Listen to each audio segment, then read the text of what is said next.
Hi everyone, I'm Amanda-lee-Koe and I'm here with Vogue Singapore to talk to you about writing, reading, and my new novel, Sister Snake. There have been a couple of spaces for me growing up here in Singapore that have been formative in terms of cultivating my taste as a writer, and Bashir, where we are here today, is one of them. I remember saving up my pocket money each month and coming here to find the latest issues of Dazed and Confused, Gentlewoman, Dossier.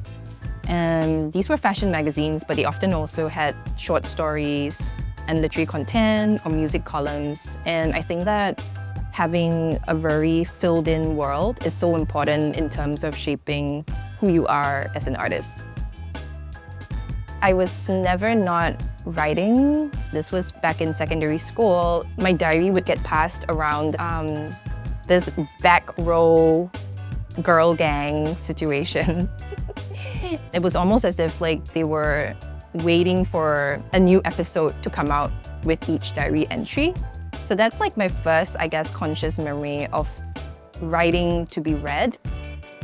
I think growing up in pragmatic Singapore, even though I was always reading and always writing, it didn't super occur to me that I could myself be a writer. So much of where I come from as an author is also rooted in queer perspectives. Reading texts like Susan Sontag in my teenage years kind of shaped my own worldview as to how or what kind of writer I was going to be. The new sensibility is defiantly pluralistic. It is dedicated both to an excruciating seriousness and to fun and wit and nostalgia. Firstly, I think we all contain multitudes.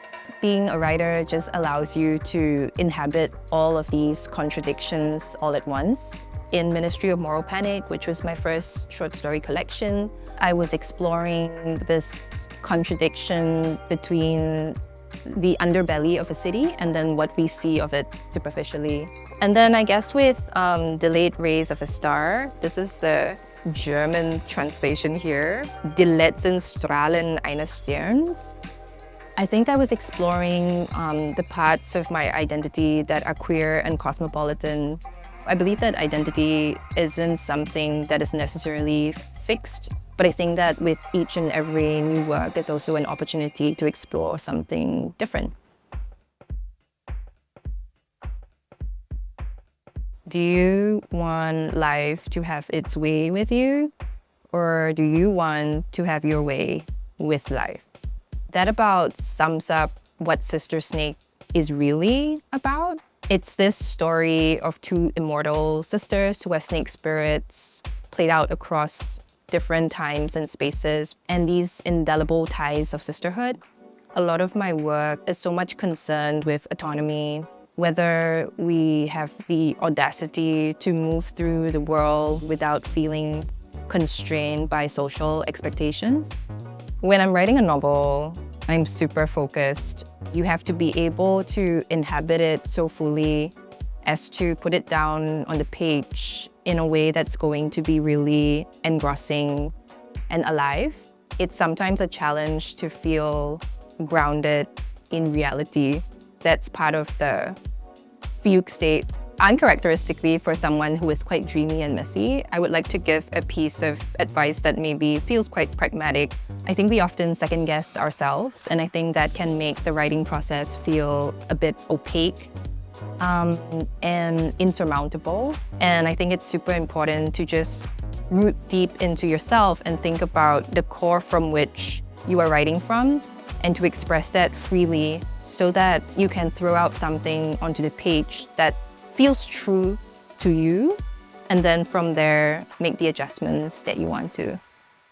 I'm really excited about this really hefty volume here, Cyberfeminism Index, this image of the cyborg, of moving through technocratic spaces in a way that is feminine forward is so exciting to me.